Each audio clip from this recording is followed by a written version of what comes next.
எத்தனை சாப்பாடு உங்களுக்கு? எனக்கு 2. அவன்கிட்ட 2 டோக்கன் கொடுத்துரு. அண்ணா இங்கே பாருங்க, இந்த பணம் கேட்டு. எத்தனை பேர் வந்திருக்கீங்க?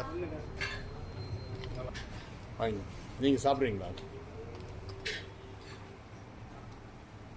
ஒன்று சாப்பிடுங்க முதல்ல, பத்தலாம் இன்னொன்று வாங்கிக்கலாம்.